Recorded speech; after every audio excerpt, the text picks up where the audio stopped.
Yes, people, H God, Bear Sports Talk, and we are back. Now, first I know I've been away for a while. You know what I mean? I've been away for a while. Life's been lifing, but we back. So, I'm here right now to talk real quick about the Liverpool Newcastle game, right? Just finished watching it. Game just concluded. Finished 3-2. It was crazy, right? Definitely was crazy. So the game is definitely going to be a crazy one, as you know what I mean? The Isaac Derby. Whoever wins gets him, basically. Right? And I mean, listen. The game started out very heatedly. You know what I mean? Newcastle come up with a lot of bite.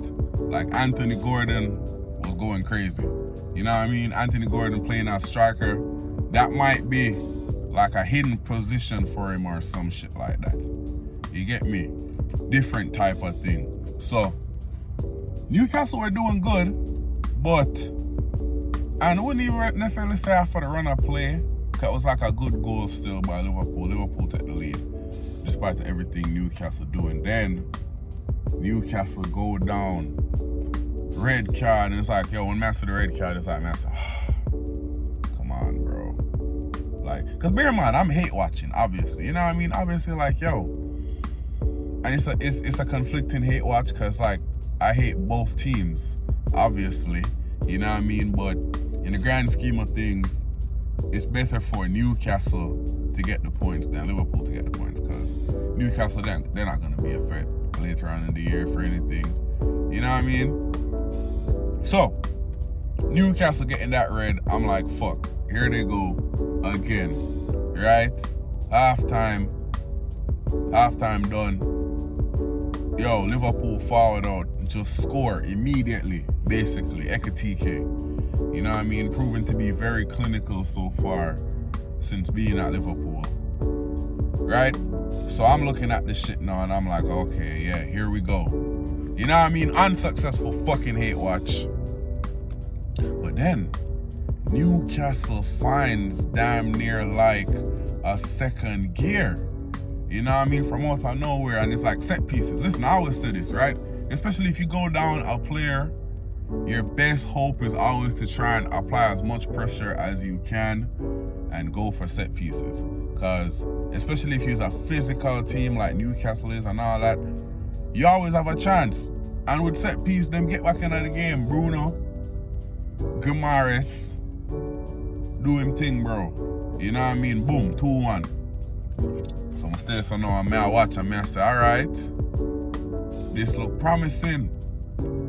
Newcastle stay. So again, boom, run in, did it, score a second one. I say, yo, yes, God, we might have some success here.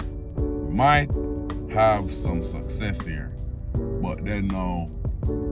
And listen, I'm not gonna hate on the young man, bro. None at all. You know what I mean? Because, like, at the end of the day, you being that age, 16, y'all go out there, y'all play big man ball, bro. You feel me? Like, enough youth could be shaky in a moment.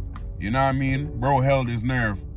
So I have to give him credit for that. When credit is due, 100%. You know what I mean? But again, in that moment, when you really watch the play build up and break, Newcastle, especially being down one player, them just get drawn to the danger, you know what I mean? Them see Salah who's over there, so it's like them get drawn to him. Them forget say young you just a stroll in our box, and it's like I forgive him credit for that.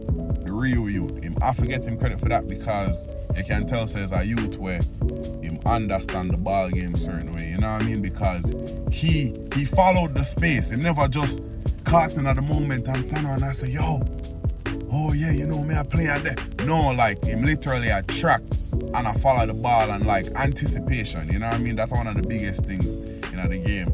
Separate from physical, where you can do, you have the mental side of the game, you know what I mean? Where you have to see certain things before it happens. You know what I mean? I might forget that little youth the credit for that. because it's like he's seen that play coming before it even happened. You see me? Even the dummy, everything, the player, like, it's slipping me who did the dummy right now. Like I must say, I had a straight live reaction. This one just don't watch the game. So it's like I'm forgetting who it is did that dummy, but it's like a crazy dummy. And it's like by the time the ball reached to him, all him have to do is just compose himself, which he did phenomenally, and just bend it. You know what I mean? Boom. Corner. Net. That's it. You know what I mean? Game over. Game over at that point. So, what a game. You know what I mean? What a game. Obviously, as an Arsenal fan, not the result I wanted, but just as a football fan, very, very interesting and entertaining to watch. And yeah, at the end of the day, next week, another, you know what I mean, Sunday? Yeah, Sunday coming. Sunday game is just all that much more important, you know what I mean? It's level 6-6, both teams, one-day game, Liverpool and Arsenal, I'm talking now, so it's like, that game, they're going to be all right. It's basically like, who's going to blink first? You know what I mean? It's basically who is going to blink first. Obviously, we're not going to have, more than likely, we're not going to have, no, we're definitely not going to have Saka. Probably not going to have Odegaard, you know what I mean? But Eze should be ready. Madueke did look good in the end. So, you know, I'm ready. And I'm not turning this into a preview video, you know what I mean? The preview video is coming later this week, obviously. But, yeah, you know, Liverpool get it in at the end. Again, defensively, they still look shaky because Newcastle with 10 men were still able to come back and get back into the game versus Liverpool. So that in itself is saying something right there. So, you know what I mean? So them still look vulnerable. But yeah, next week, man. Next week.